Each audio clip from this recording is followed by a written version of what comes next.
In hierdie episode fokus ons op 2 van die 7 gemeentes aan wie die apostel Johannes briewe in die boek Openbaring geskryf het, naamlik Pergamus en Thyatira.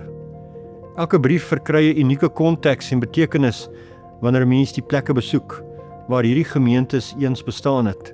Ons gaan kyk hoe die gemeentes hulle geloof beleef en uitgeleef het, maar ook hoe hulle uitgedaag en aangemoedig is om te groei en te volhard. Soos ander gemeentes het Pergamus en Thyatira beslis uitdagings en struikelblokke ervaar. Tog was daar telkens die belofte en die beloning vir die wat getrou bly. Ons hoop dat jy self ook waarde uit hierdie episode mag put.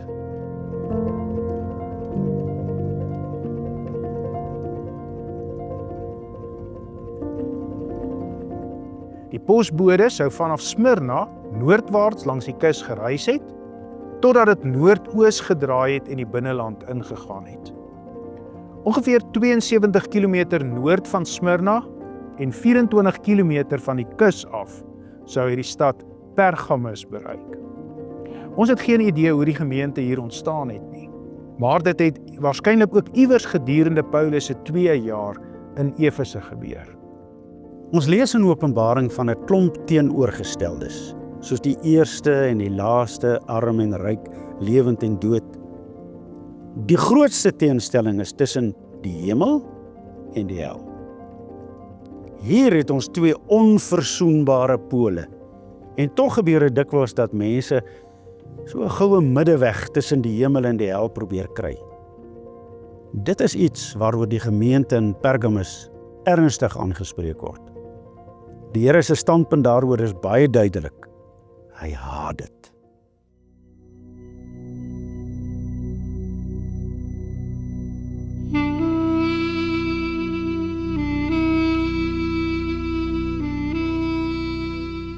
Pergamus was tot in die jaar 130 na Christus die hoofstad van die provinsie Asië.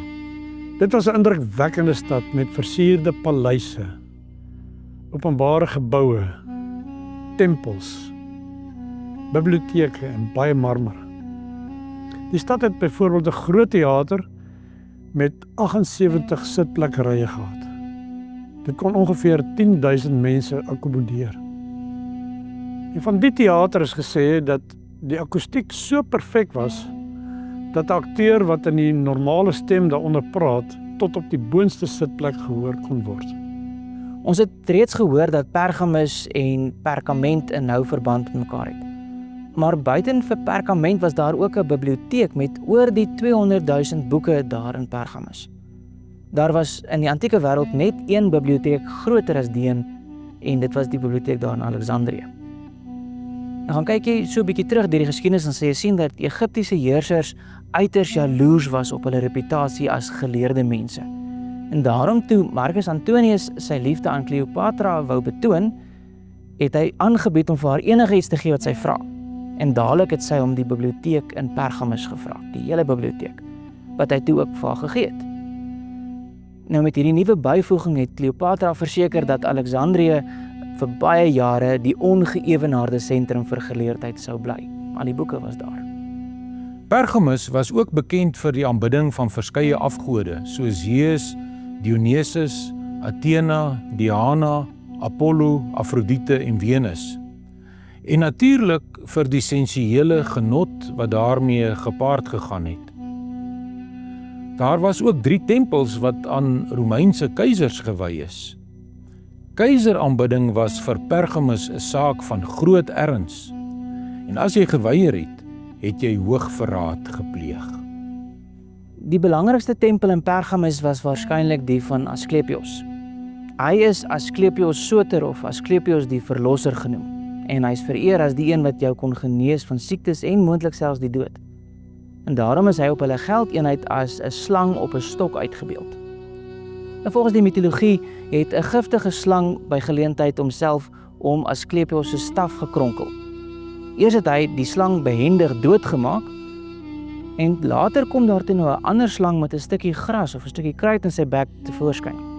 En met die kruit het die eerste slang toe weer die tweede een lewend gemaak. En van toe af het Asklepios die kruie of daardie plante gebruik om dooies op te wek en siekes te genees. Hierdie simbool is deur die nabygeleë mediese skool gebruik en word vandag nog steeds met die mediese wetenskap geassosieer. Siekes van oor die hele wêreld het na hierdie tempel gestroom op soek na 'n geneesmiddel, met die hoop dat terwyl hulle in die tempelhof slaap, Asklepios die geneesmiddel in hulle slaap aan hulle of die priesters sou openbaar. Daar's ook slange in die tempel aangehou, en wanneer die slange jou aangeraak het, dan het hulle geglo dat Asklepios self jou aangeraak het. Asklepios was immers afgebeeld as 'n bebaarde man met 'n slangomwikkelde staf. Met reg het Jesus Pergamus die troon van Satan genoem. Tog kom wys Jesus sy mag deur selfs in Pergamus 'n gemeente te hê. Wat kom openbaar Jesus Christus aan hierdie gemeente?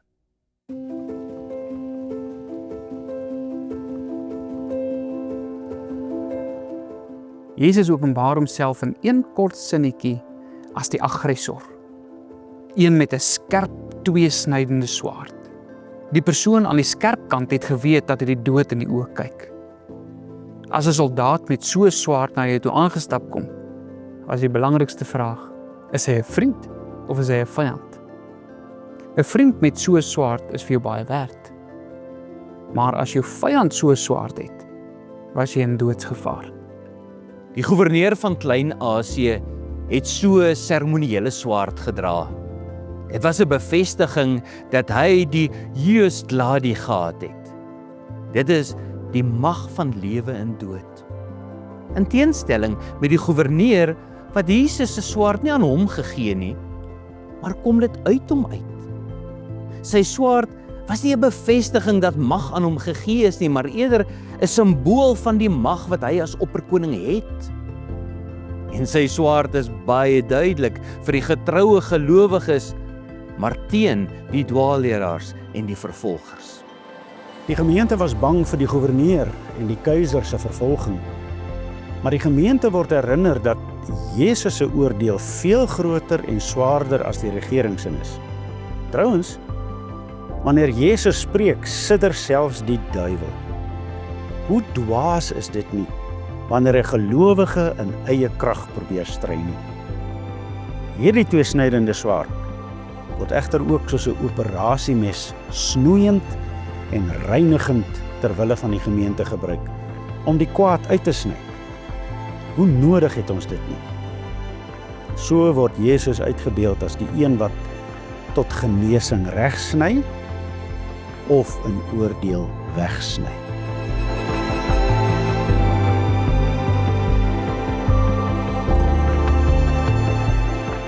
In Smyrna het die vervolging meestal uit die godsdienstige wêreld gekom. Ons lees mos van die sinagoge van die Satan in Openbaring, maar in Pergamus het die regering gelowiges vervolg. Maar die Christene het getrou gebly. 'n Voorbeeld hiervan was Antipas. Letterlik vertaal beteken sy naam teen almal. Volgens oorlewering is hy in 'n koperbeeld van 'n bul doodgebrand.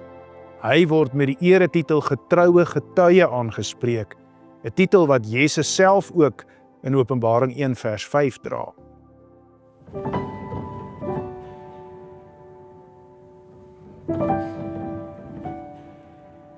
Nou in die gemeente van Pergamus was daar ook lidmate ongelukkig wat kompromie wou aangaan. Kompromie wou aangaan soos Biljam destyds, ons lees daarvan in Numeri 22 en verder, soos Biljam destyds kompromie wou aangaan. En sodoende is die volk Israel toe in afgoderry en verlei. Ons ken die geskiedenis. Die Moabitiese koning Balak het vir Biljam laat kom en hy het die opdrag gehad van die koning en hy sou daarvoor betaal word om die Israeliete te vervloek. Maar Biljam kon dit nie doen nie. Maar hy het met 'n ander plan voor 'n dag gekom.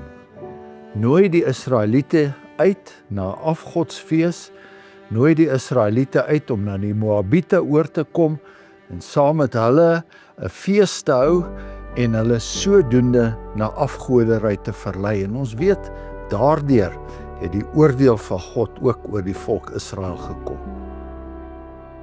Die Christene in Pergamus het voor dieselfde versoeking gestaan.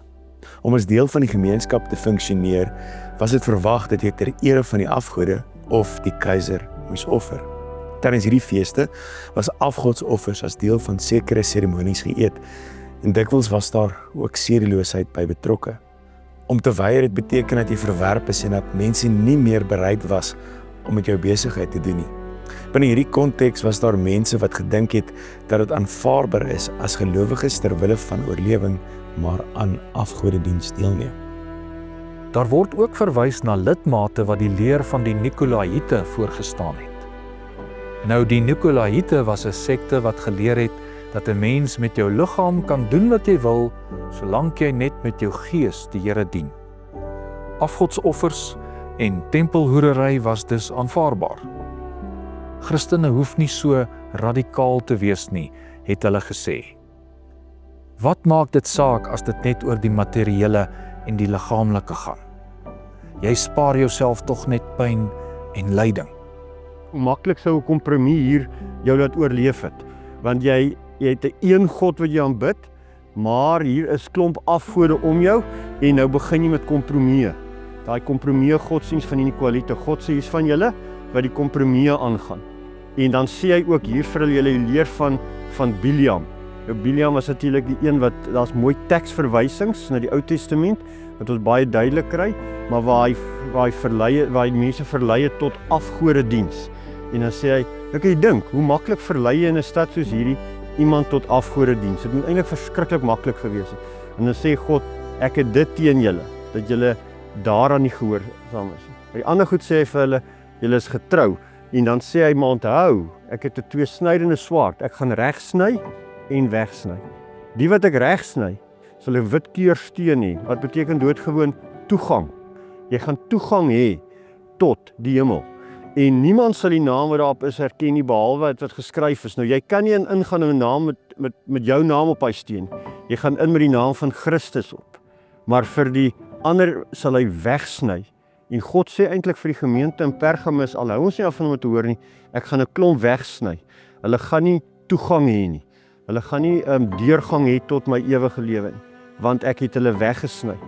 Dit is eintlik vir julle 'n mooi stad, maar 'n stad wat bekend was vir uitermate afgoderry. God het dit genoem die troon van Satan.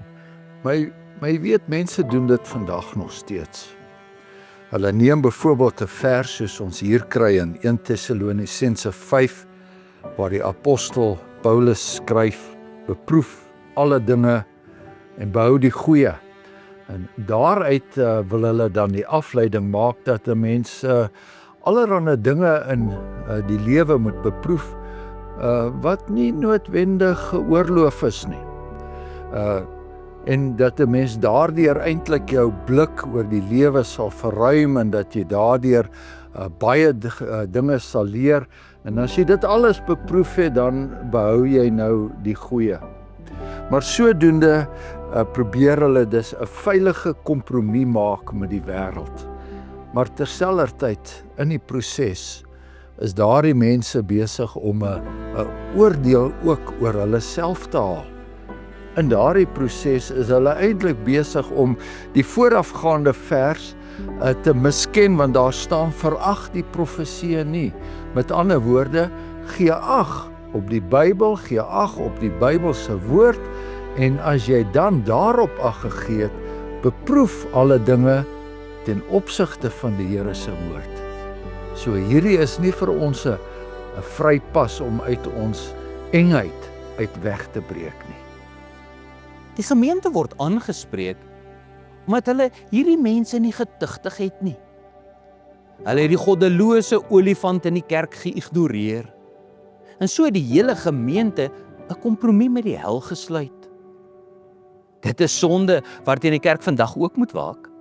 Ons moet baie versigtig wees om nie vrede te maak met die dinge wat God haat nie.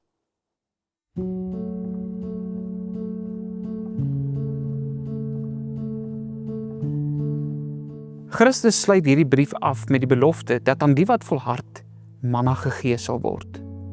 Hierdie belofte verwys na die bruilofsmaaltyd van die lam. Die verborgde manna is 'n verwysing na Christus self. Kyk maar Johannes 6 vers 31 tot 58. Soos ons by die nagmaal 'n klein stukkie brood geniet, erken ons dat ons Jesus nou ten dele geniet. Maar ons sien uit na die dag waarop ons gaan aansit aan die feesmaal van die Lam en waar ons hom in oorvloed gaan hê. Die tweede deel van die belofte is dat daar vir elkeen wat volhard 'n wit keursteen sal wees met 'n nuwe naam daarop geskrywe. Hoofstuk 2:17. Dit is moontlike verwysing na die 12 stene aan die Ou Testamentiese Hoëpriester se kleed. In die Nuwe Testament ontvang elke gelowige so 'n steen met sy nuwe naam daarop. Ander reken weer dat 'n swart klippie tydens 'n hofsaak beteken het dat jy skuldig is en 'n wit klippie dat jy vrygespreek is. Waar die regering die gelowiges skuldig bevind het, word hulle herinner dat hulle in die hoogste hof vrygespreek is. Die wit klippie kan ook verwys na die gebruik van 'n klippie as 'n toegangskaartjie tot feesgeleenthede. Diegene wat die steentjie ontvang het, het toegang tot die hemelse feesmaal van die Messias ontvang.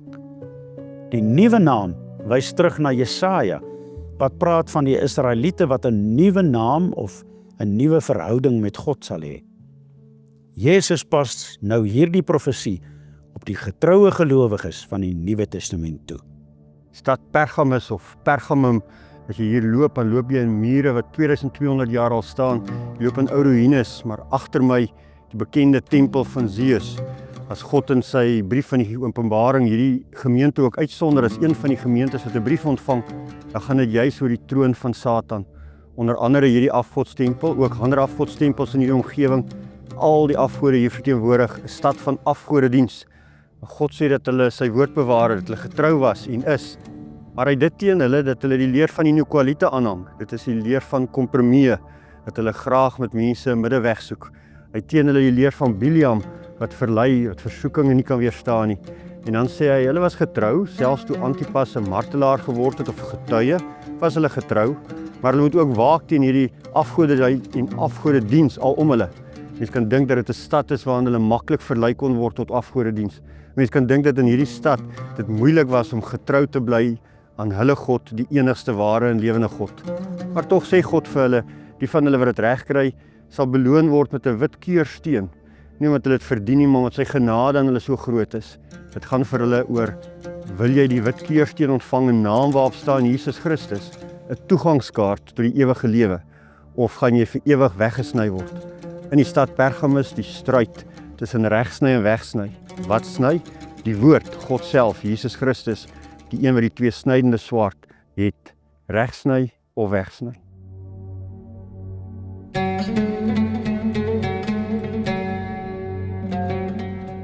Baie opsigte is die brief van die gemeente in Thyatira baie soortgelyk aan die van Pergamus. Ons posbode het die noordelikste punt van sy reis by Pergamus bereik. Daarvandaan het hy suidooswaarts gedraai om 64 km verder die stad Thyatira te bereik. Die langste van die 7 briewe is aan hierdie kleinste en minst belangrike gemeente afgelewer. Thyatira se moderne naam is Akhisar, wat wit kasteel beteken. Dit is in die Lycus riviervallei geleë. In die Nuwe Testamentiese tyd was dit 'n belangrike handelsentrum op die kruispunt van die paaie na Smyrna, Pergamus, Sardis en Magnesië. Verskeie handelsgildes was in Thyatira georganiseer en hulle het die natuurlike bronne van die omgewing gebruik om hulle produkte te vervaardig. Tussen die murasies is inskripsies gevind wat verwys na die gildes waarvan die kleurders deel was. Gildes is gestig om geheime kennis en tegnieke te beskerm. Daar was 'n afsonderlike gilde vir elke rigting en elke ambagsman moes aan sy spesifieke gilde behoort. Deur hulle eenheid het hulle groot invloed gehad. Hierdie gildes was vir die gelowiges egter baie problematies. By hulle verskeie vergaderings sou hulle 'n maaltyd hê en dikwels was die vleis wat bedien is aan 'n afgod geoffer. Dikwels het hulle selfs in die tempels vergader. Die punt is dat Christene nie deelneem nie. Om te weier was egter net so goed as om finansiëel jou eie keel af te sny. So was die stad Thyatira veral bekend vir sy wolbedryf en kleurprosesse. Die kleurstowwe was gemaak van die meelkrapwortel, waarvan die kleur nou Turkse rooi genoem word. So gesog was hierdie materiaal, dat 'n klein hoeveelheid daarvan net soveel as 'n werker sy hele jaar se loon gekos het.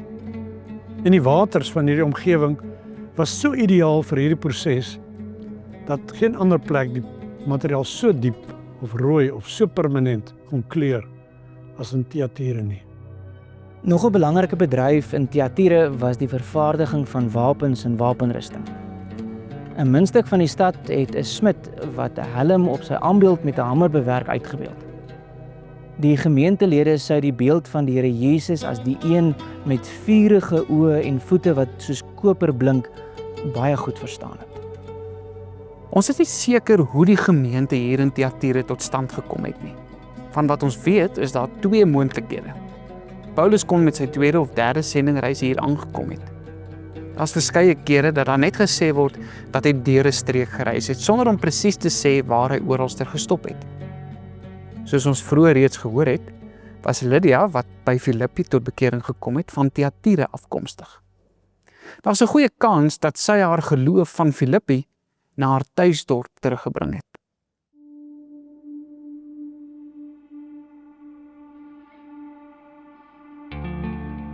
Vroeger is Jesus as die seun van die mens aangespreek, 'n titel wat uit die boek Daniël kom.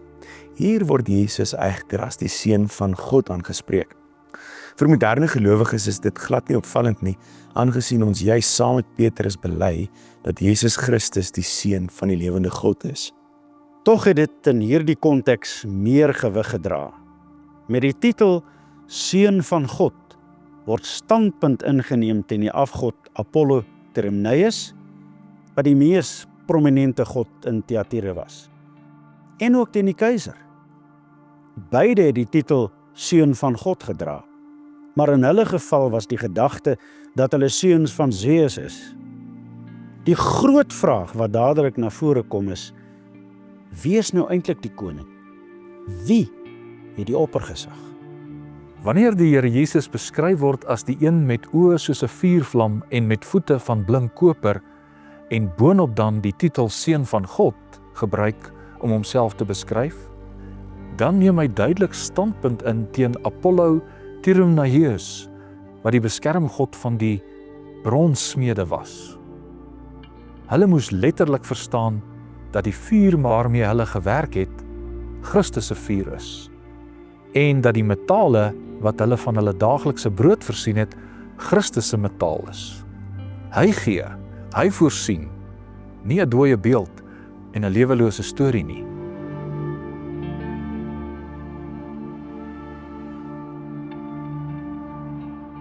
En dan die gemeente van Thyatira. Die Here openbaar homself weer eens as die een wat oë het soos 'n vuurvlam, uit 'n verterende blik. Maar alles in die gemeente van Thyatira was nie sleg nie. Daar was ook goeie dinge gewees. En die een wat alles weet en die een wat hulle deur en deur ken, hy noem daardie goeie dinge. Hy noem hulle liefde. Hy noem hulle naaste diens. Hy noem hulle geloof en hy noem hulle lydsaamheid, hulle geduld. Alles goeie eienskappe. En dan noem die Here ook dat hulle laaste werke, dat dit meer was as die eerste. Met ander woorde is dat daar was by hulle geloofsgroei gewees. Is iets wat nie gesê kon word van die gemeente in Efese nie. Gemeente in Efese se liefde het verkoel, dit het afgeneem. Hier was geloofsgroei gewees. Met ander woorde, dit was iets wat aanbeveel kan word en iets wat nie altyd gebeur nie, dat daar geloofsgroei in 'n gemeente is en dat daar groei in goeie werke is. En dit was alles rede tot dankbaarheid.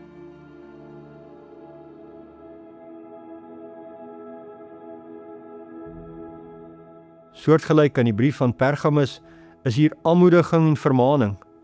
Tog val die klem duidelik meer op die vermaaning as van tevore. Die gemeente was ook verdraagsaam teenoor dwaalleer. In die brief kry dwaalleer die gestalte van 'n profetes. En haar dade word direk aan Isebel verbind. Die goddelose koningin wat Israel van ouds verlei het om Baal te aanbid. Soos in die vorige brief met Biljam, gebruik die skrywer dus 'n naam uit Israel se geskiedenis om die karakter en optrede van die dwaalleraars in hierdie gemeente te beskryf. Daar word dus 'n sekere hoeveelheid kennis van die Ou Testament by die lesers veronderstel. En ons weet dus om niks buiten boosheid en dood van haar te verwag nie. Soos by Biljam en Balak was die probleem ook deelname aan die heidense afgodsfeeste. Isebel se oplossing was neem deel, maar dit het gemaak dat hulle die dieptes van Satan leer ken het. Wat die brief gevaarlik maak, is dat hierdie bose vrou haarself goddelike gesag toegeëien het. Sy was 'n profetes. Soos op verskeie plekke in die Ou Testament, verwys hoerery hier waarskynlik nie soseer na onsedelikheid nie, maar meer op 'n wegdraai van God om 'n ander te aanbid, terwyl jy steeds God se beskerming en seën wil geniet. Dit sal die Here nie duld nie. Daarom die beskrywing dat die voordele wat haar leer gebring het spoedig in 'n swaar straf gaan verander. Ook gaan sy nie alleen gestraf word nie, soos Agab en Isebel se seuns gedood is as straf vir hulle goddeloosheid. So gaan die profetes se volgelinge ook in haar straf deel. Christus is die groot regter wat die gemeentes deursoek en volgens hulle werke oordeel. Hierdie oordeel is 'n kragtige getuienis aan God se vermoë om regverdig te oordeel oor die dinge waarvan geen ander mens weet nie.